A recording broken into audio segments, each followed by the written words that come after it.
Texas, I was a college professor for 12 and a half years. So for y'all, that means you probably can't embarrass me, and there's anything in the world you can ask me if I can be of assistance to you. But I will tell you, it's a cautionary tale.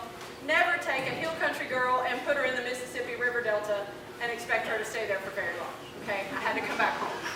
So if we talk about reproduction and nutrition, when Mr. Ronnie Eckel and Mr. Lyssy were discussing what I was going to talk about today, I was really concerned because this is like 3 semesters in college. So breaking it down into something that's much more palatable and something that y'all can interact with me about has been a struggle for me this week, but we'll see what we can do with it, okay? When we look at how animals prioritize nutrients when they eat, the very, very first thing a cow is going to do is partition nutrients for maintenance. What she needs to do to get by every day.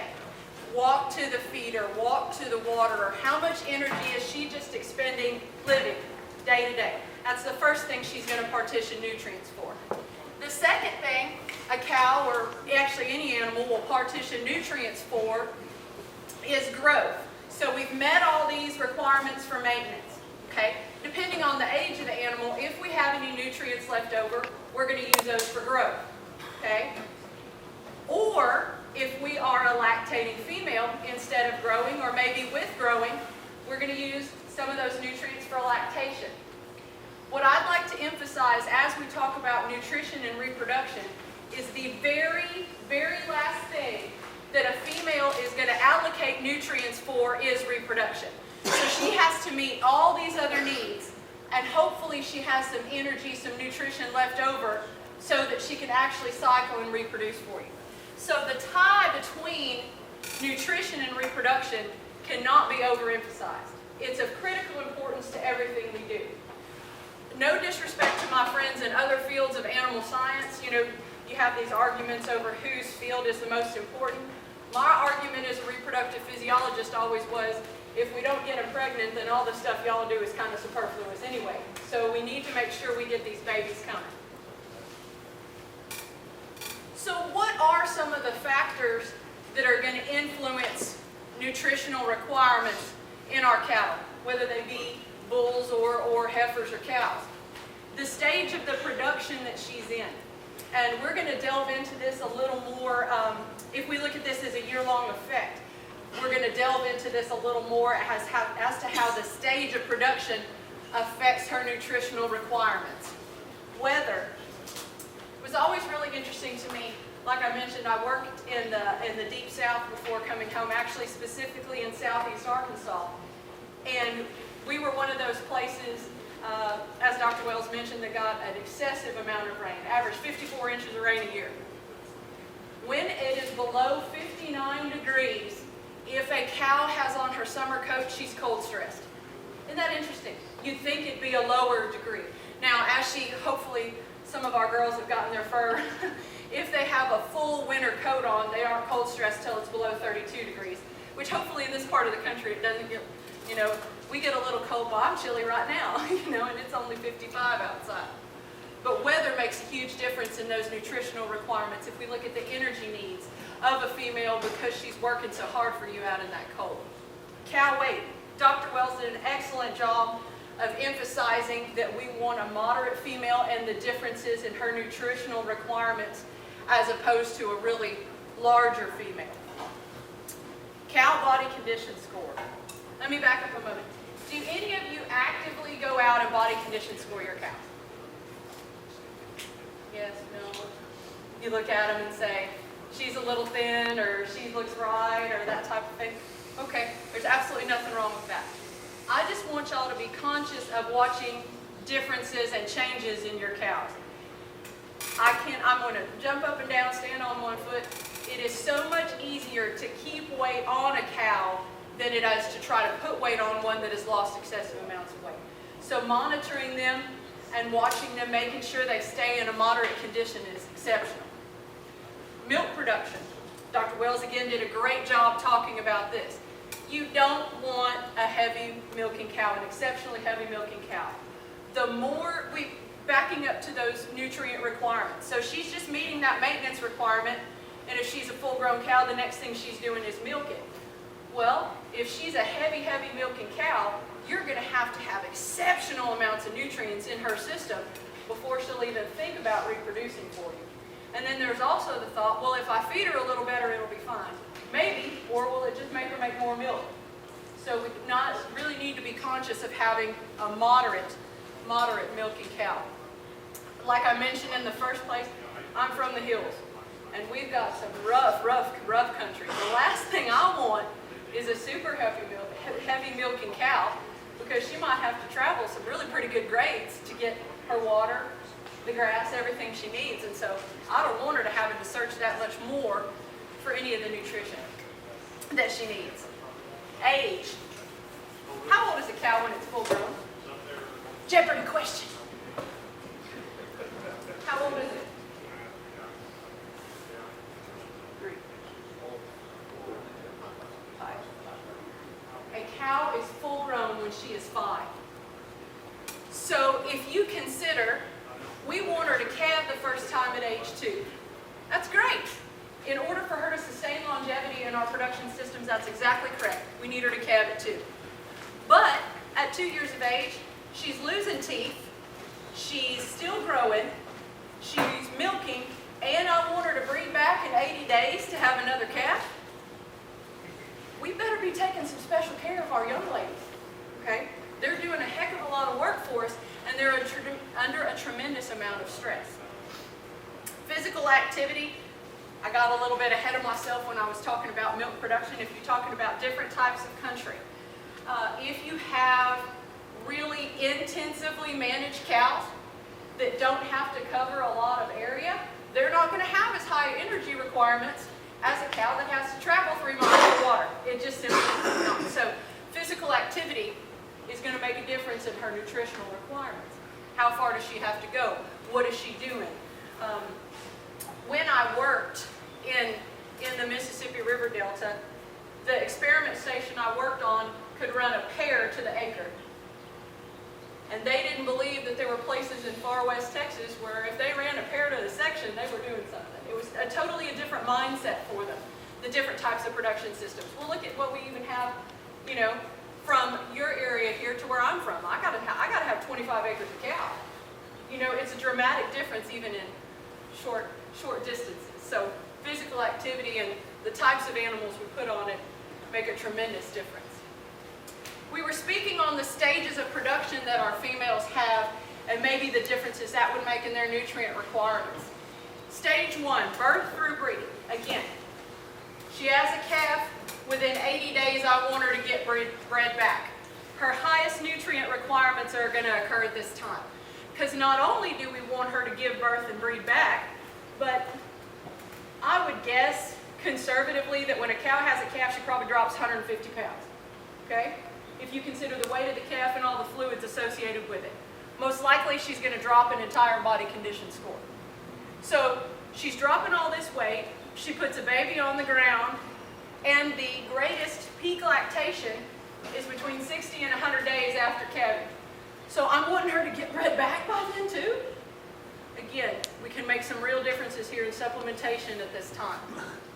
If we talk about, hopefully after this female is bred, this early pregnancy, and she's still lactating, but she's probably not in peak lactation. She's not in peak lactation in the stage 2. So again, her nutrient requirements are not as much. This stage 3 is going to coincide to by the time we wean this calf and when she's pregnant with next year's calf. If you need to put weight on a female, the most efficient time to do it is after you wean a calf and before she has the next one. Because this is when her requirements are the lowest. She doesn't have that baby sucking on her for the milk. So if you need to put weight on it, this is the most efficient time. And then something I want to caution you. Like I told y'all, I come from German descent, and I won't name names, y'all won't know him anyway. Boy, did I have a head-beating day the other day. You know, sometimes when you have those days where you can't reason with who you're talking to and you feel like you're beating your head against the wall. There was a gentleman who had some heifers, and he's very German. Had some heifers that he couldn't pull his bull away from him, okay? So he was wondering if he restricted these heifers. He doesn't know if they're pregnant or not. But if he restricts these heifers in that last part of the gestation so that those calves are little. And I was like, I said, well, you can go ahead and do that if you want to, but you will have long-term effects on the health of that calf. Yes, if you restrict her at this time, those calves will be smaller, but they'll also be weaker, and they won't have a full complement in their immune system. So I had to get stern with him and told him that he had one of three things he could do with these heifers. He could give them a shot of Ludolice and mismate them. He could feed the heck out of them and hope they caught up. Or if this spring when he calved them out, if he started fussing, I didn't want to hear a damn word about it because I had tried to help him in the first place. But we'll see which one works out. This is just an illustration of how those nutrients change. I don't want y'all to get bogged down in numbers. There's a lot of numbers on here. All I want to emphasize is this is the time from when she calves through breeding, and this is the time when it's again most efficient to put weight on her. I just want y'all to notice the difference in her requirements at this time. Don't get bogged down at the numbers. I never remember them myself, okay? But just to emphasize, the nutrient requirements are the most, the highest, if you will, from birth through the first 80 days after that calf is born. I'd like to revisit something I said a moment ago about females and the fact that putting weight on them is not as efficient as if you keep weight on them. So if you have females that are in good condition at calving, here for me this is a body condition score 5 or 6, okay? Probably maybe she lost a little weight pre-calving, lost weight at calving, but still 60 days post-calving, if a female is in good condition when she calves, 90% plus cycling. Again, 80 to 85 days is when we want her to get bred so that we can maintain a yearly calving interval, okay? If we talk about moderate, maybe 4 to 5, and if she's gaining weight and then loses weight post-calving, again, still a very acceptable number of females cycling. However, if she's thin, let me back up to say that most cows will not cycle below body condition 4.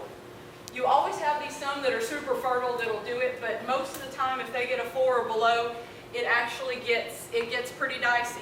So if you have a thin cow that loses weight and keeps losing weight, again, other than those super fertile cows, not many of them are going to be cycling 60 days post-calving. As I knew I was coming to see y'all today, I brought some Beefmasters. So these are actually from the herd when I worked. I showed this picture the other day in Llano, which is where I work, and this is before it started raining, and all of them are like, well, the grass is green, what were they worried about? And I'm like, yes, and this picture was taken in August. So, you know, August in the Mississippi River Delta is a little different than August in Texas. But if we look at these cows, one of the reasons I wanted to bring these pictures are these are examples of what I consider an appropriate body condition score, an average body condition score, okay? Both of these pictures were taken about a month before these cows calved as well. So if you consider this cow is what I would call probably a 5, 5.5, this cow is 6. So again, the moderate condition.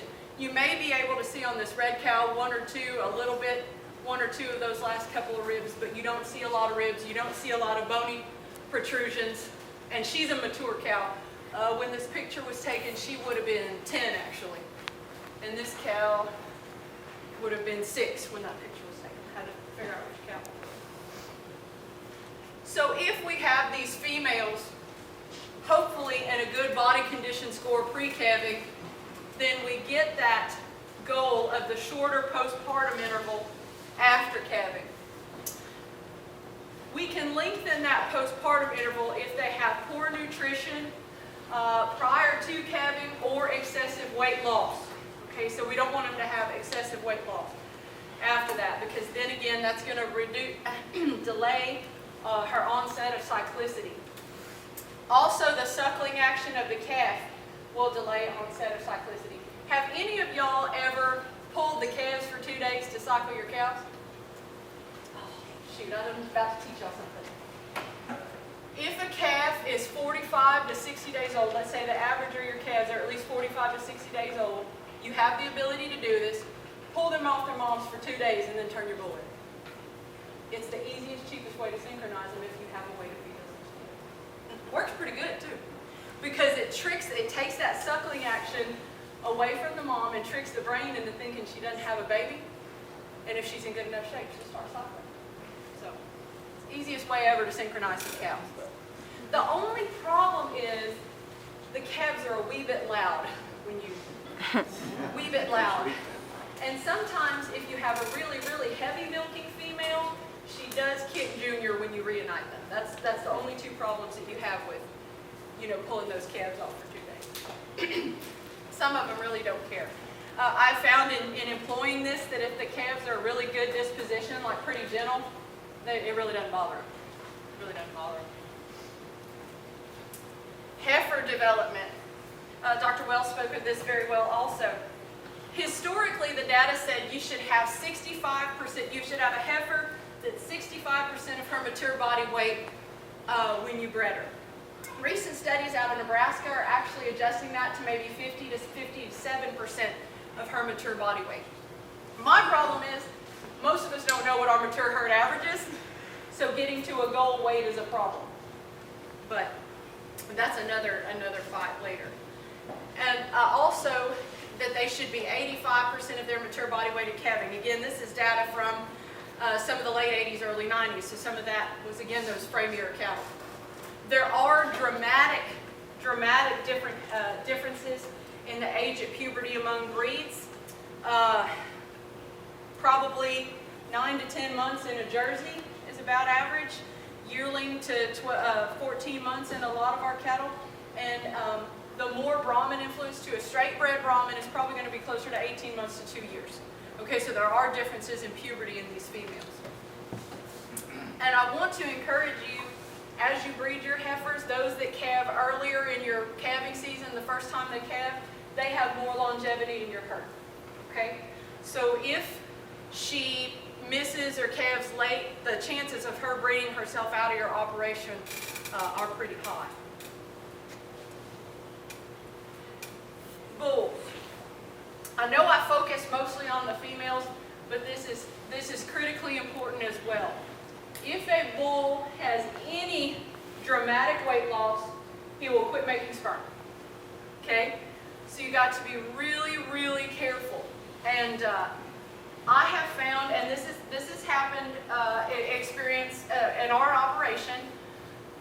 I want you, when buying bulls, to be conscious of what the producer was feeding them before you take them home. Please. We have another producer, also very Sherman. We're big on Shermans up there, who I know how hot he's feeding these bulls. And it makes me shudder for who's going to buy them later if they don't know to feed the heck out of them when they fall apart when you get them to the house. So be very conscious, if you please, of what they've been eating, and if you need to keep feeding them when they get to your house, because you can have a heck of a mess. Younger bulls will require extra care. I'm probably not in the minority who has gotten sticker shock in the last couple of years. But when you consider what these steers have been bringing us, except for the last month and a half, we won't talk about that.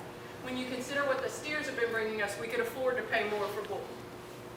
Well, some people were trying to go a little different route and say, oh, I'll just buy a yearling, it'll be fine, he'll be cheaper. Well, yeah, he'll be cheaper. You better feed him too before he falls apart. Need more care than I think we've given him when you want to get right down to it. But keeping your bulls in good condition is important. And not too fat. Because when a bull gets too fat, he just gets lazy. Okay? So there's a fine line there too. Feeding. I get this one a lot, obviously.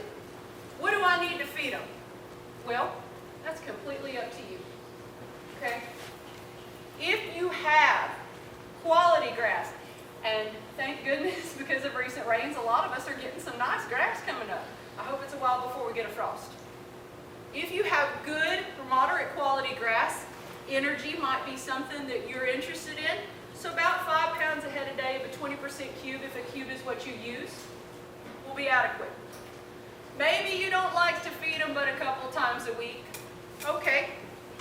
If you have maybe 2 or 3 times a week that you feed them and still have good quality grass, 3 to 4 pounds a head a day of a 26% breeder cube will be great. Like right now, we've got some green growing grass. We have some very extensively managed places.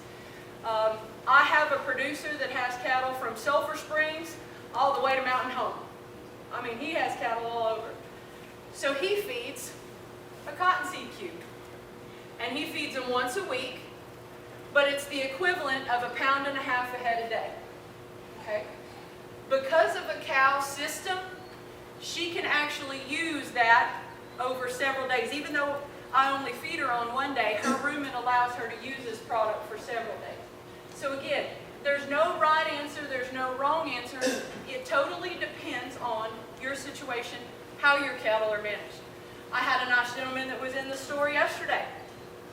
He's retired, so he says his labor is free. And he likes to play with his cows. So he wants to feed them 20s every day. That's great, because I'm sure they're fat and sassy. But, you know, in some other types of situations, it's not going to be something that lends itself to an operation. Sir? We were at a seminar the other day, and several people in the audience, but it seemed like the speaker didn't know about this, said that cottonseed is not good for bulls. Is that true? And it seemed like the speaker, and he Okay. said, I've never heard that, but several people spoke up and said, oh yeah, and so I don't know. This is a cottonseed meal cube, ma'am. This is a little different, but in answer to your question, yes and no. The it depends answer. Okay. If you feed any animal, but we see it a lot in bulls, too much cottonseed, whole cottonseed, you can have one of 2 things develop. You can get a gossypol toxicity, which is actually, it's a chemical that's in the cottonseed.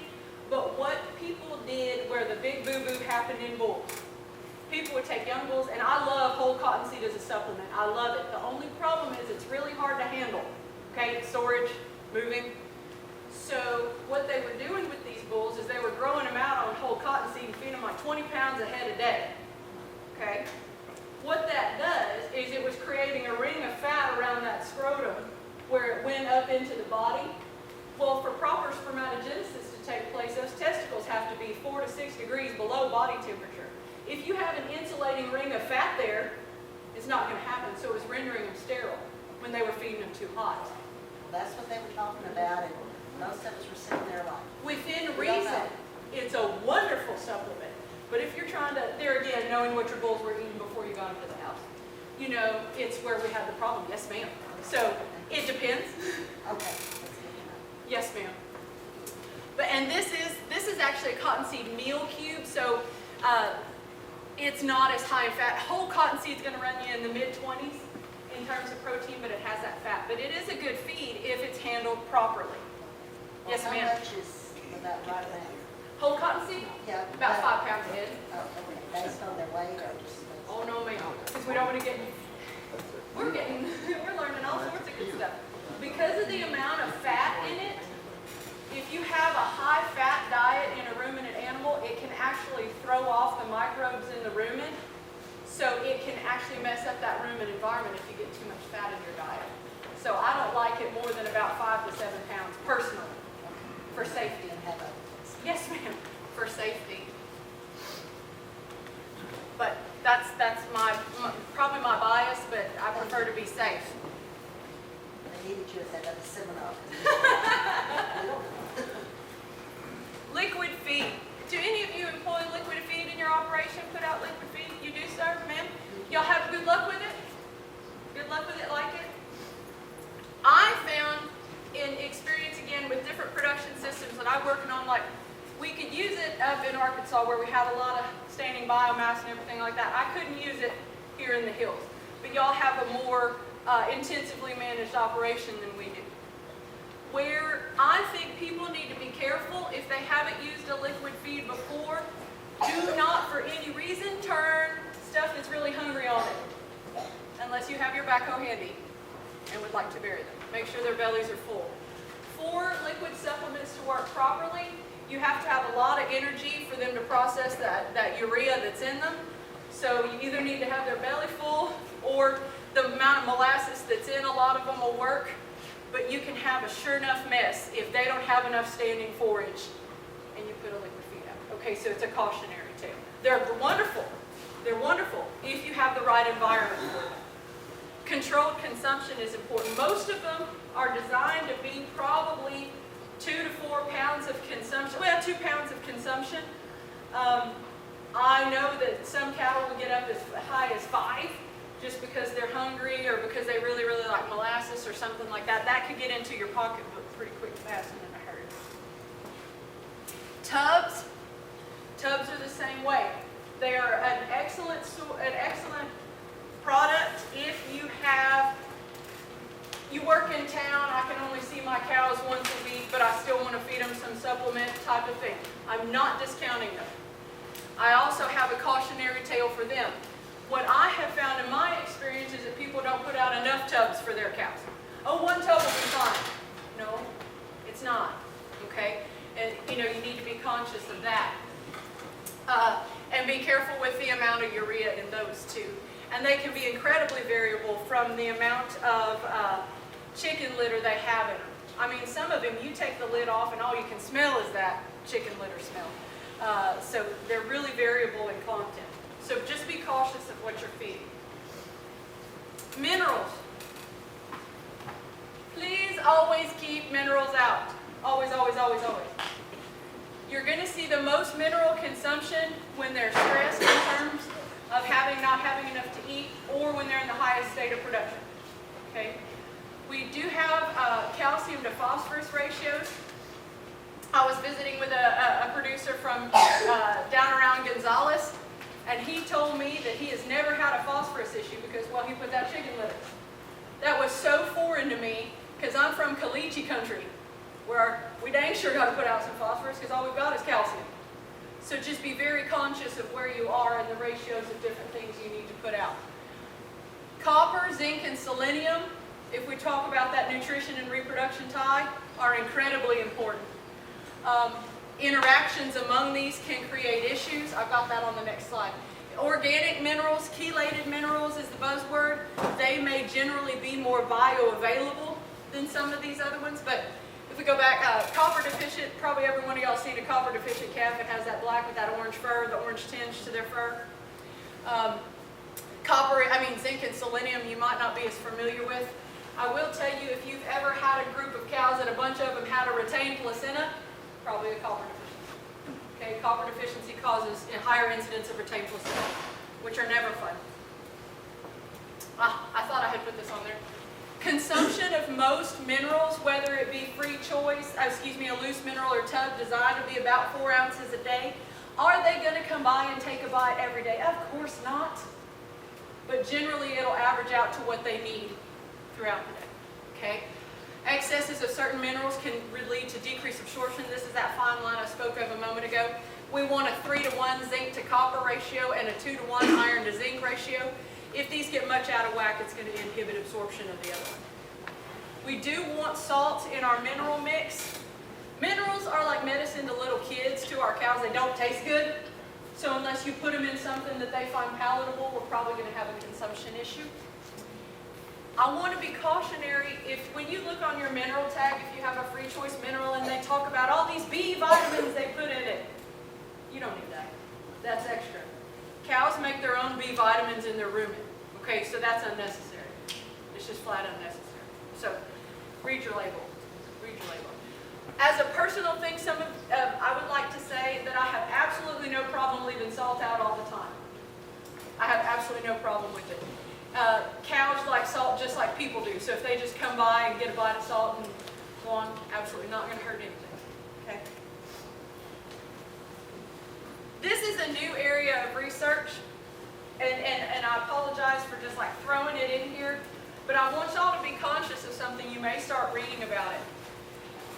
There's been research primarily out of the University of Nebraska for the past probably 5 to 10 years, looking at the long-term effects on offspring from what was going on in the uterus and the mother's nutrition during pregnancy. It's called fetal programming. So if we look at what does undernourishment do in the first trimester of pregnancy? Well, in the first trimester, she's making the placenta and all the organs are formed. Okay? So if you have a female that's under nutrient restriction at that time, you can actually make a difference into their overall performance in the lifetime.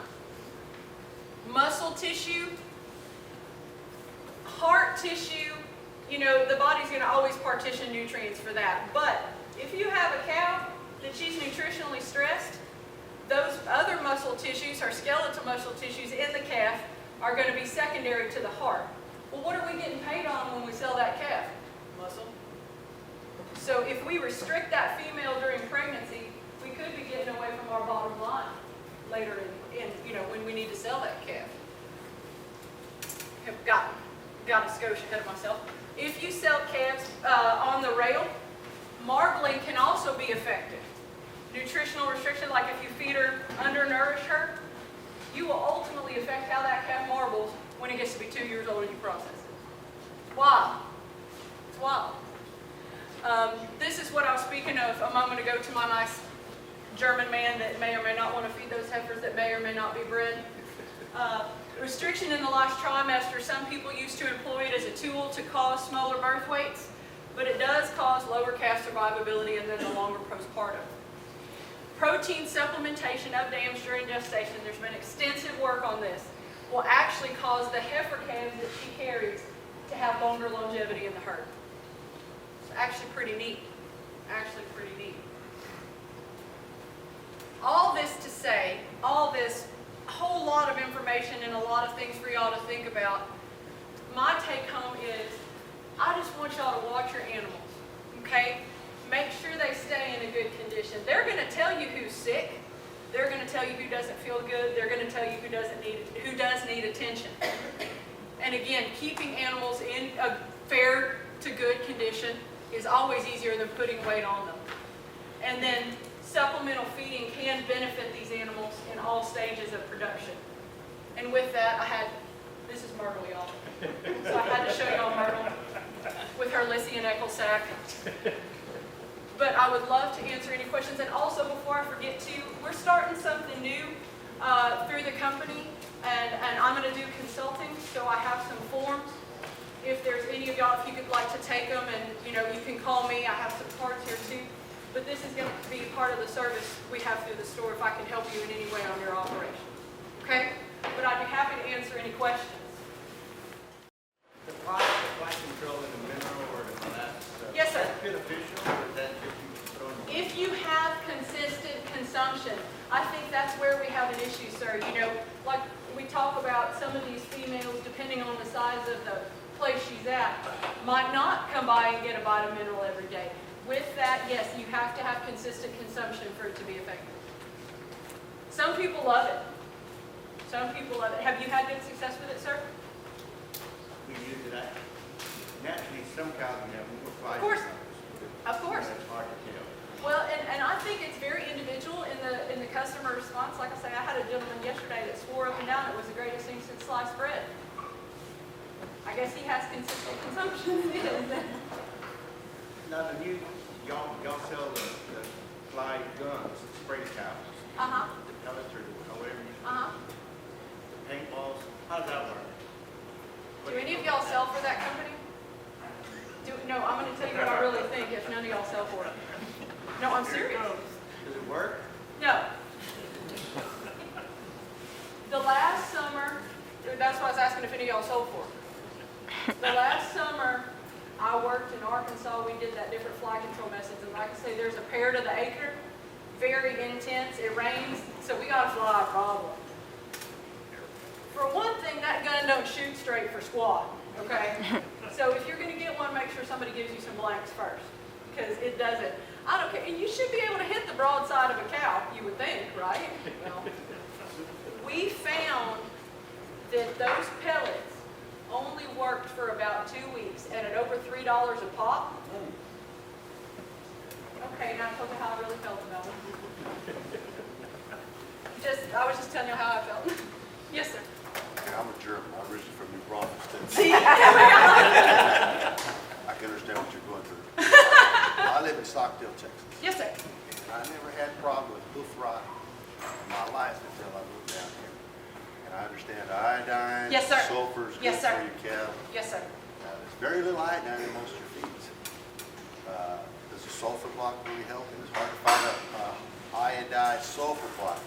You know, we have been having iodized salts for the past, well, since I've come home. It's been, I don't know why it's such something with certain processing places we get salt, haven't had it, or what have you. No, so iodized salt has been very rare. Yes, sir. What ends up happening too, this spring was such an anomaly, you know, and so you see it. And now, did you actually have them with the sure enough foot rot, or did they just have real hard feet and then get real tender and get more, you know, because you can have several different manifestations of it. They're kind of used to be at the vet's office. Oh, really?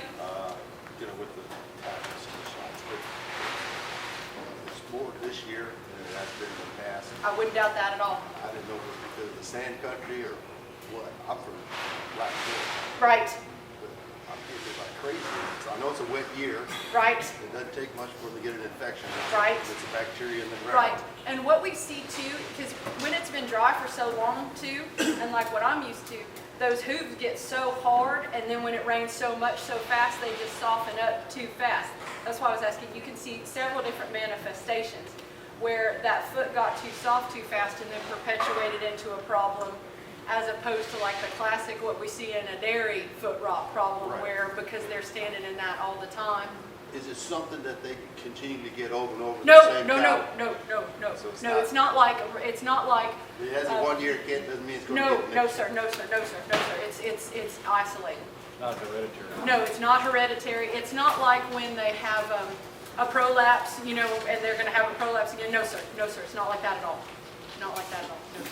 So do you recommend the salt? If you can get some, and we can get you some more Iodine. iodine. Yeah. And I go through the feeds looking for that high iodine. I'm sure. looking for that. And there's really dicey data as to what's the safe level of iodine. That's probably part of it as well, because it hasn't been widely studied to see. But yeah, I've worked with some producers when I had a lot of wet feet they thought that was the greatest thing ever because it helped them tremendously. So I have some anecdotal evidence. I don't have anything off, you know, that's sciencey evidence that a high iodine would help you. Yes, sir. But we can look at that. Yes, sir.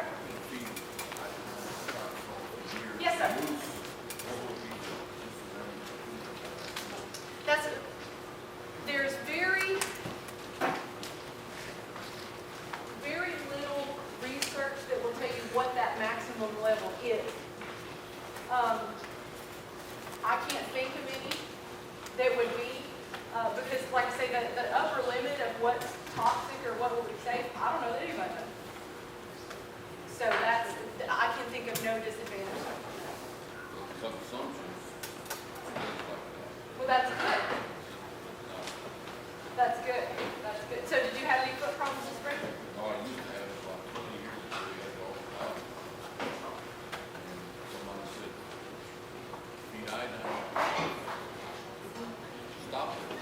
I had a gentleman that called me one day and was asking about that very thing. It was before I came home.